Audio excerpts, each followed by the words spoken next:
Harlequin Special Releases and HarlequinAudio present The Summer House by Susan Mallery, performed by Tanya Eby. Chapter 1. If the sex was amazing, why wouldn't you want to see him again? Mandy Carter held the phone at arm's length and stared at the receiver. No way she'd heard what she thought she'd heard. It wasn't possible.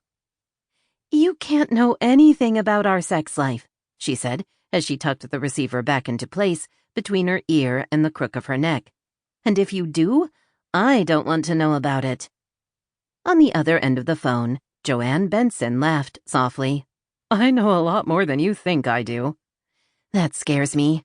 I'm sorry, Joe, but talking to my ex-mother-in-law about my former sexual relationship with her son is just too weird for me." There was another chuckle. "Your generation thinks it's so hip and together, but the reality is you're all a bunch of prudes. I came of age during the 60s, and I have to tell you that was a real sexual revolution." "I can only imagine," Mandy muttered, not really wanting to. "So, was it amazing?" Mandy threw down the granny square she was trying to crochet as part of a baby blanket for yet another pregnant co-worker. "You're making me crazy." "Then answer the question." "I know what Rick said. I'm curious about your take on things." Mandy was suddenly curious as well. What exactly had Rick said about their sex life? Or was this all a bluff on Joe's part? After all, mother and son might be very close, but Mandy doubted they'd actually talked about his sexual escapades.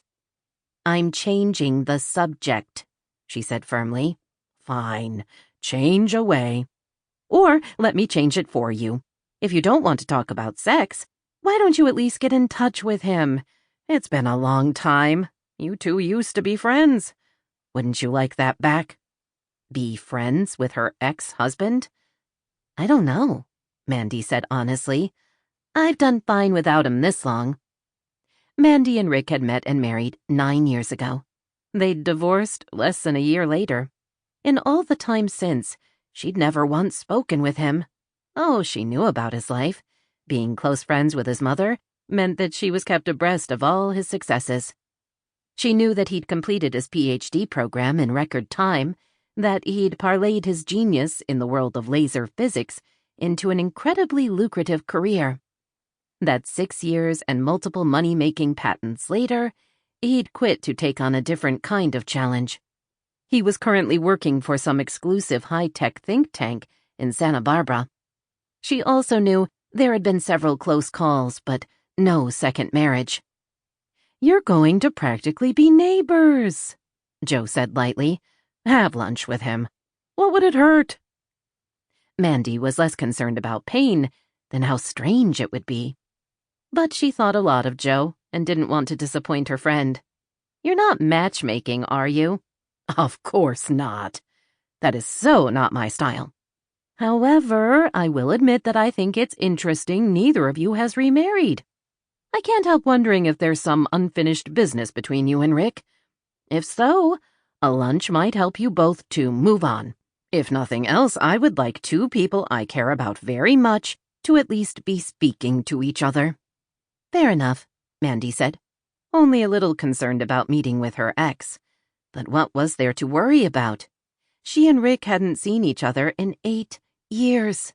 She never thought about the man, except when Joe mentioned him.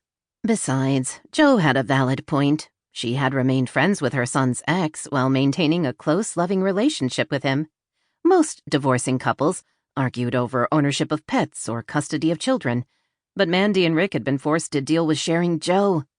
After years of not having a mother, Mandy hadn't been willing to end a relationship with her charming, caring mother-in-law, not even with a pending divorce on the horizon. Rick was close to his mother and had been unwilling to break ties with her as well. In the end, they'd agreed they would both have relationships with her, even if they didn't have one with each other.